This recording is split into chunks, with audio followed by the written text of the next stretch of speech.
Македонија како држава почна да функционира со решенијата на првото заседание на АСНОМ од 2 август 1944. Неоспорен е фактот дека во тој период се забележува релативна самостојност и сувереност. АСНОМ јасно го потврди постоењето на македонскиот национален ентитет и суверенитет, но остана нерегулиран односот на новата федерална единица Македонија во рамките на федерацијата. Во ситуација кога се уште не беа регулирани односите меѓу федерацијата и републиките, сосема природно е што во Македонија се појавија стремежи за поголема политичка и економска самостојност. Носители на таа политика беа револуционери кои и пред војната, како членови на ВМРО и ВМРО Обединета, се залагаа за формирање на самостојна и обединета Македонија. Но исто така и младите интелектуални комунистички кадри кои не беа толку подложни на партиска дисциплина. Тоа беа Методија Андонов Ченто, Павел Шатев, Димитар Влахов, Шакир Војвода, Емануел Чучков, а потоа се приклучија Петар Пирузе, Лазар Соколов, Киро Глигоров, Венко Марковски и други. Тие ја гледаа иднината на Македонија во сојуз со југословенските народи или пошироко во Балканска федерација, но на база на сувереност на секоја од државите. Второто заседание на АСНОМ било искористено да се расчисти со пројавените тенденции за сепарирање на Македонија од Југославија. Присуството на Едвард Карделј на ова заседание, според британските аналитичари, не било случајно. Тоа имало за цел да ја осигури крутата верност кон партиската линија.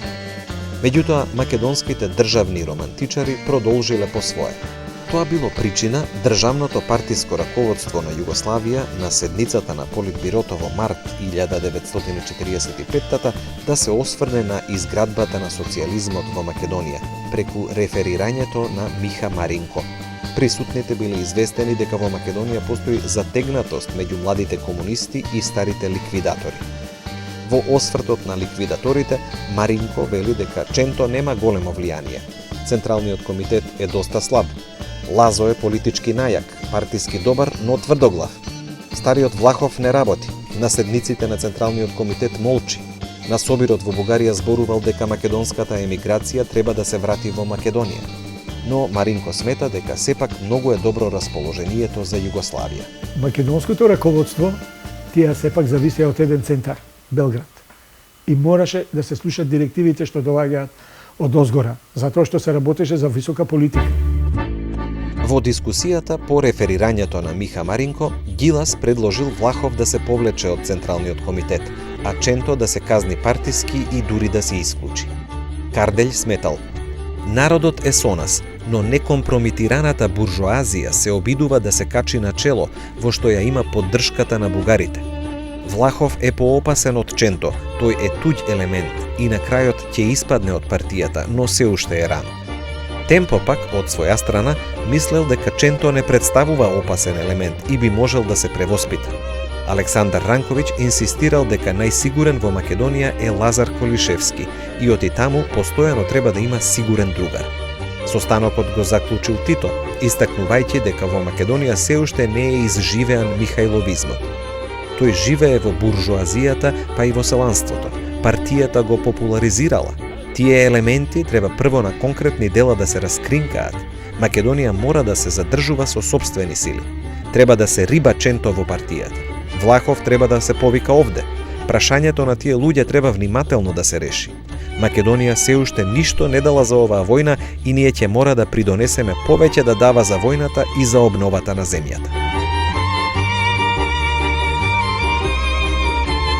Тука беше прашањето околу тоа што македонците внесоа во македонската национална програма пред почнување на вооружената борба 1941 година.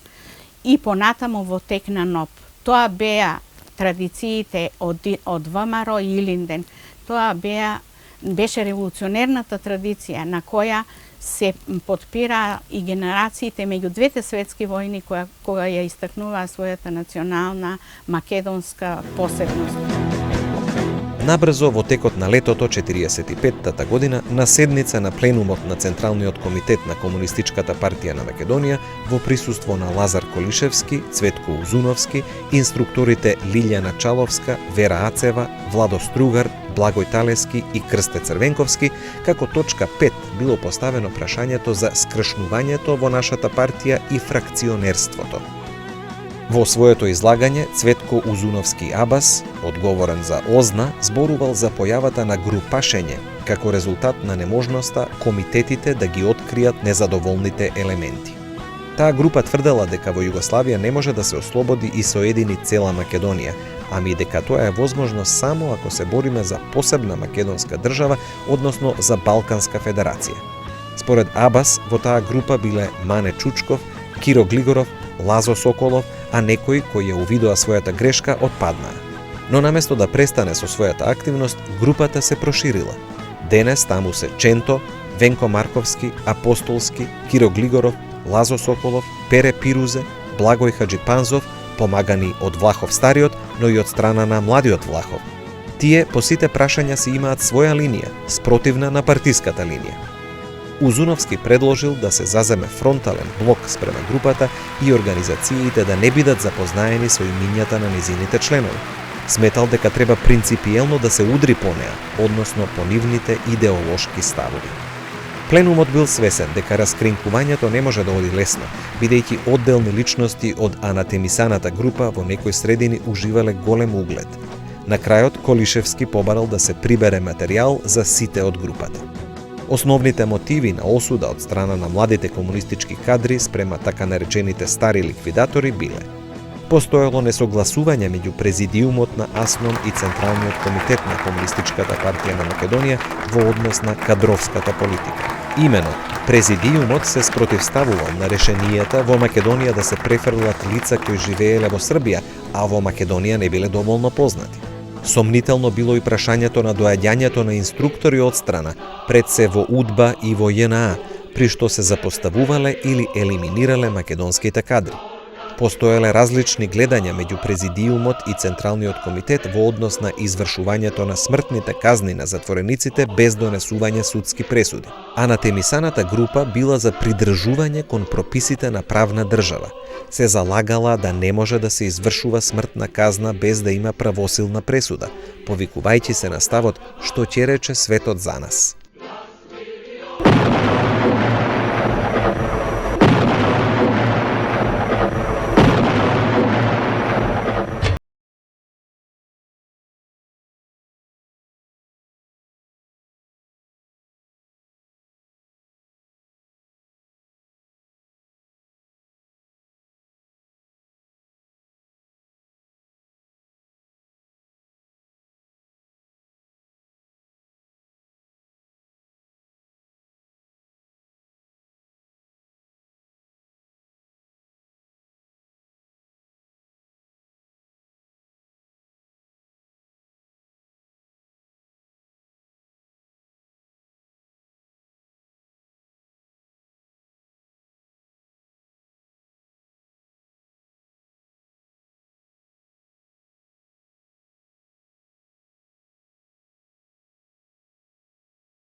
Белград во текот на 45-та година презеде иницијатива на еден од состаноците се дискутира на Политбирото на ЦК на КПИУ да се расчистува со македонските сепаратистички елементи во Македонија. И е преземена иницијатива со нив да се расчистува поединечно.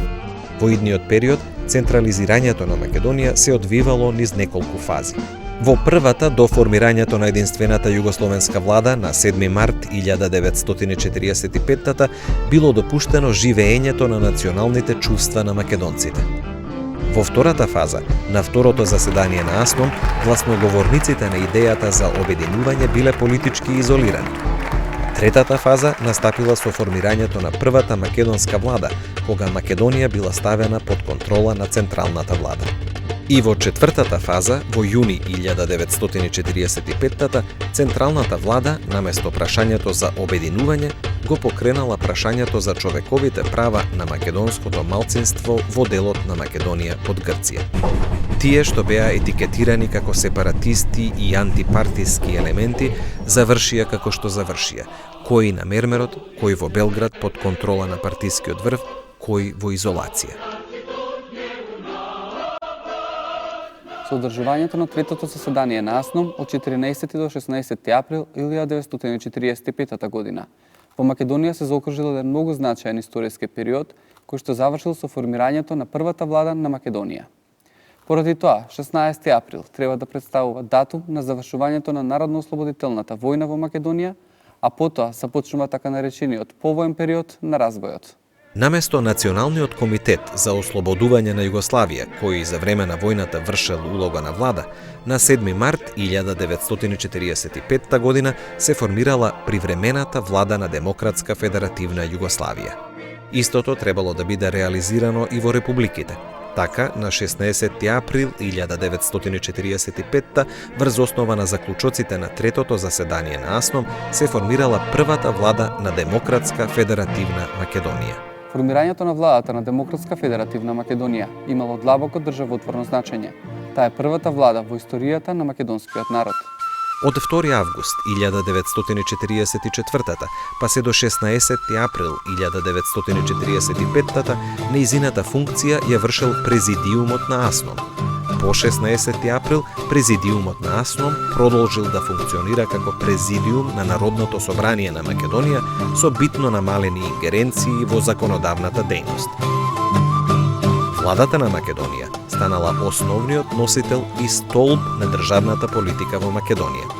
На чело на владата бил поставен Лазар Колишевски, во кој имала доверба Централната влада во Белград. На местото на антикомунистите и сепаратистите биле поставени млади проверени комунисти кои ја спроведувале сојузната политика. Партијата го контролирала целокупниот државно-управен и судски апарат. Партијата имала целосна контрола и врз полицијата.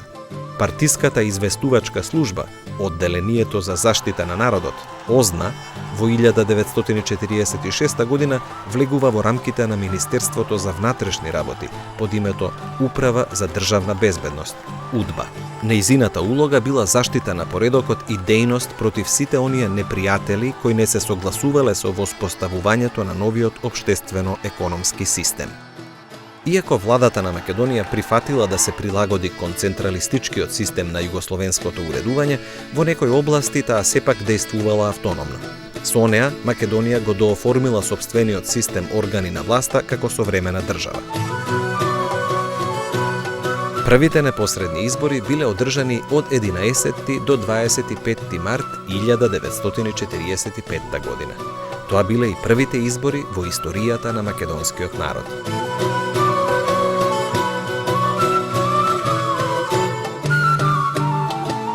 Во декември 1946 година беше донесен првиот устав на Македонија. Во него НР Македонија била дефинирана како народна држава со републиканска форма на уредување. Со уставот, клучните функции во државата, одбрана, внатрешни и надворешни работи, потпаднале под надлежност на федерацијата. Со тоа биле редуцирани одредени права што ги имала Федерална Македонија од 1944 до 1946 година. Тоа е период кога започнува процесот на промена на сопственичките односи, укинување на приватната сопственост и создавање силен државен сектор. Приоритет се давал на индустриализацијата и на електрификацијата. Насекаде било воведено рационализирано снабдување со прехранбени и други производи. Целокупната активност била планирана со 5-годишните планови, по примерот на советските петолетки. Оние кои се спротивставувале биле етикетирани како непријатели на социјализмот. Имало и бунтови населани во Радовишко, Кичевско и во Кумановско, кои биле загушени со примена на сила.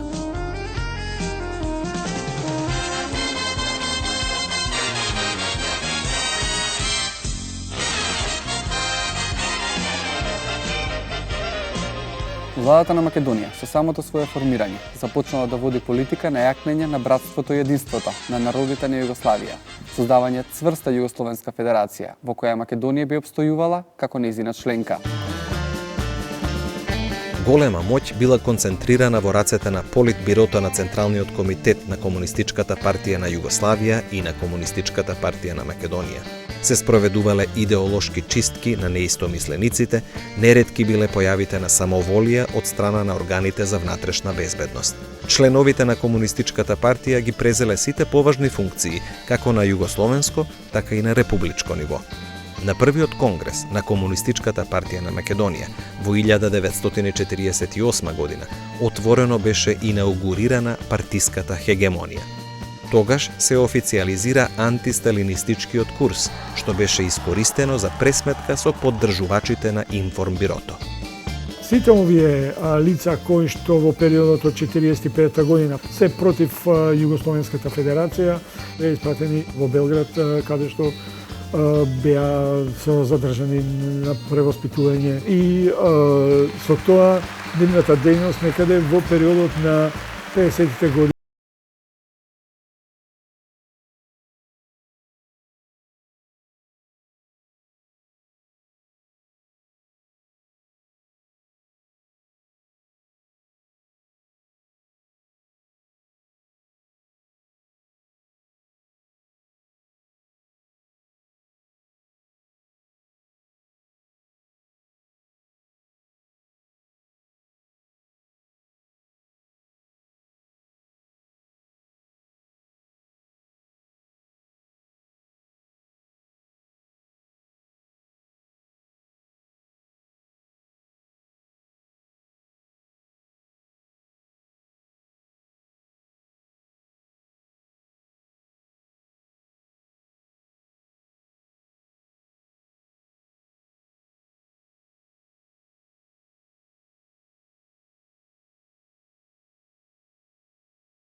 Бирлик.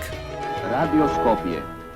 На крилјата на радиобрановите се пренесе в свет вистината за социјалистичката изградба во нашата земја. На 28 декември започна емитувањето на Радио Скопје со директен пренос од второто заседание на АСНОМ. До крајот на 1946 година беа отворени Македонскиот народен театар, Драмскиот театар, Театарот на малцинствата, а театри беа формирани и во другите градови.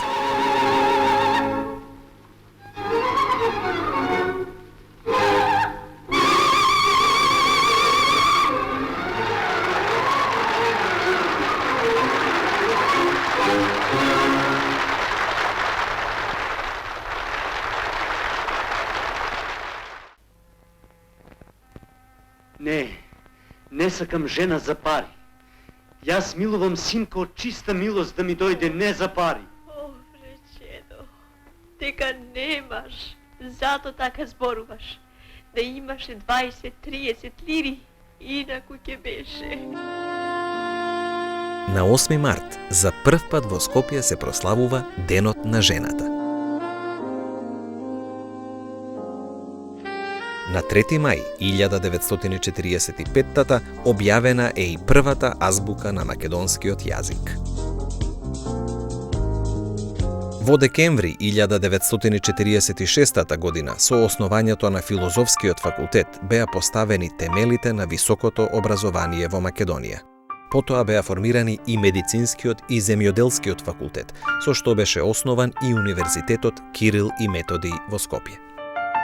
Во овој период на социјализам и покрај сето она што се случуваше, сепак на Македонија и беше дозволено во Југославија, во рамките на Социјалистичка федеративна Југославија, да го достигне својот максимум во однос на оно што се вели култура, литература и јазик.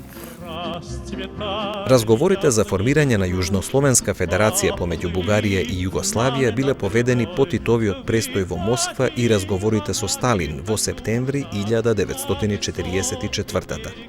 Со новата политика на Југославија и Бугарија беше дозволено учество на бугарските единици во борбите против нацистичкиот окупатор.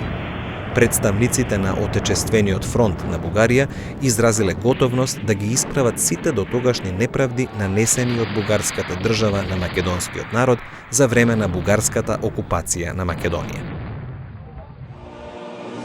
Едно од најчувствителните прашања помеѓу двете земји било прашањето за присоединување на делот на Македонија во рамките на Бугарија кон Федерална Македонија во составот на Нова Југославија.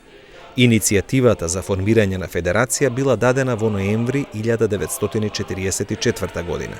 Со предлогот даден од југословенска страна се предвидувало обединување на федералните држави кои сега се наоѓаат во составот на Југославија и на Бугарија во една федеративна државна заедница. Се предвидувало формирање на единствена команда на вооружените сили на Југославија и на Бугарија, водење на заедничка надворешна политика, укинување на царинската граница и остварување на најтесна економска соработка. Двете страни му го признавале на македонскиот народ правото на самоопределување. Ѓорги Димитров, кога оди во Москва при преговорите со Сталин, кога го прашува што се случува со идејата за федерација помеѓу Југославија и Бугарија, Сталин му одговара: да, другар Димитров, ќе има федерација помеѓу Југославија и Бугарија, ќе има обединување, меѓутоа некога вие сакате и некако што вие мислите. Набрзо дошло до промена на бугарскиот став. Наместо обединување, бугарскиот предлог се сведувал на формирање на одбранбен сојуз, односно пакт за взаемна помош. Се условувало обединувањето на Македонија и тоа можело да се случи само ако дојде до обединување со Бугарија, додека југословенската страна го потенцирала правото на македонците на обединување, без разлика дали ќе дојде до федерирање со Бугарија или не. И покрај тоа, во предлогот било нагласено полното право на македонскиот народ на самоопределување и било заклучено делот на Македонија кој и припаднал на Бугарија во 1913-тата да и се врати на Македонија, а бугарските територии кои и припаднале на Југославија, според договорот од НЕИ, да и се вратат на Бугарија. Договорот требало да биде потпишан спроти новата 1945 година. Повикот од Москва го сопрел тој процес. По разговорите во Москва и двете држави ги напуштиле разговорите за федерација. Се преминало на преговори за сојуз и пријателство. Политичкиот врв на Велика Британија веднаш го задолжил шефот на британските мисии во Југославија, Фицрој Меклин, да го извести Јосип Броз Тито за британското спротивставување.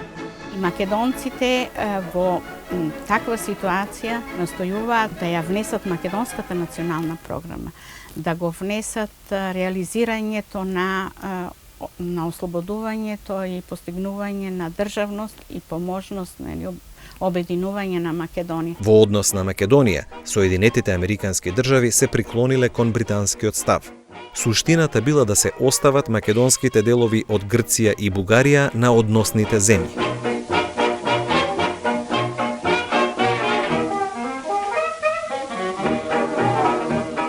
Сталиновите калкулирања со идејата за федерација меѓу Југославија и Бугарија биле само фасада зад која се криеле советските интереси на Балканот.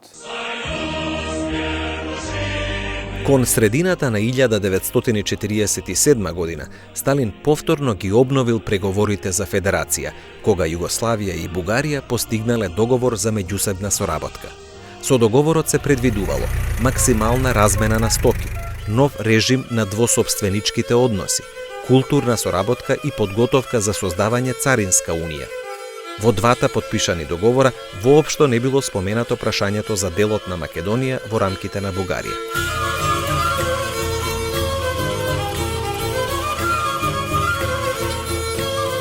Пристапувањето на Комунистичката партија на Југославија во новата меѓународна организација на комунистичките и работничките партии Коминформ, формирана во октомври 1947 година, од западниот демократски свет било протолкувано како последна потврда дека Југославија и го врти грбот на самостојноста и дека станува советски сателит.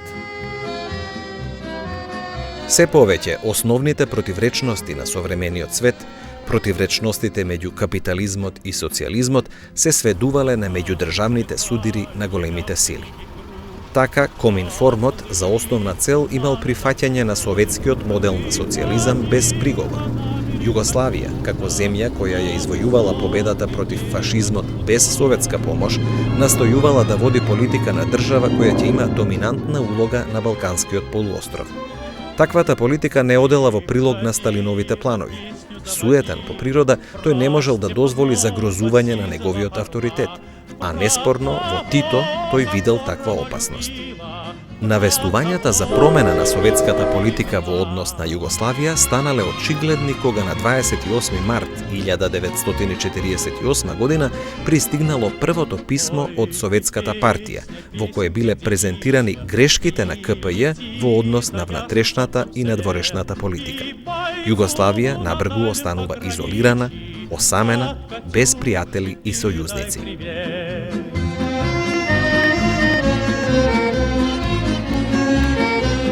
Резолуцијата на Информбирото представувало шок за комунистите.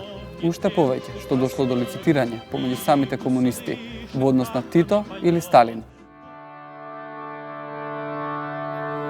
Во таква ситуација, УДБА имала полни раце работа. На општествено превоспитување на Голи оток биле упатени 883 лица од Македонија.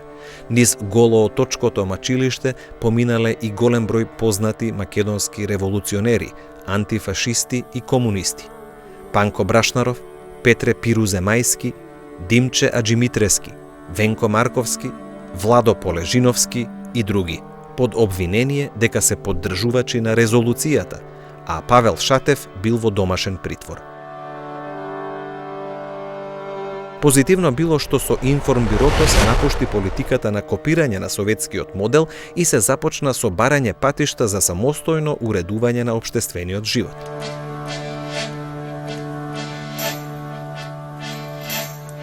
Фактички, исконските или вековните непријатели, особено на Балканскиот полуостров, советите или русите и британците 1948 година доаѓаат до иста точка, дека и едните и другите се против таа Балканска Јужнословенска федерација и решавањето на македонското прашање во такви рамки.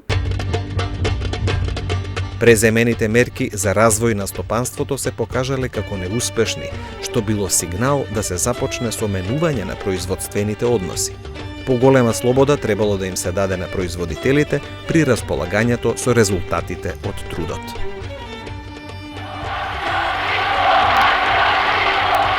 Драги граѓани града Скопје, зар смо ми заслужили то да се данас за толику страна подмече све могуче дисонације, клевете против и руководства и против нашeg народа. Mi smo uvijek željeli mir. Mi smo uvijek željeli i vjerovali smo da se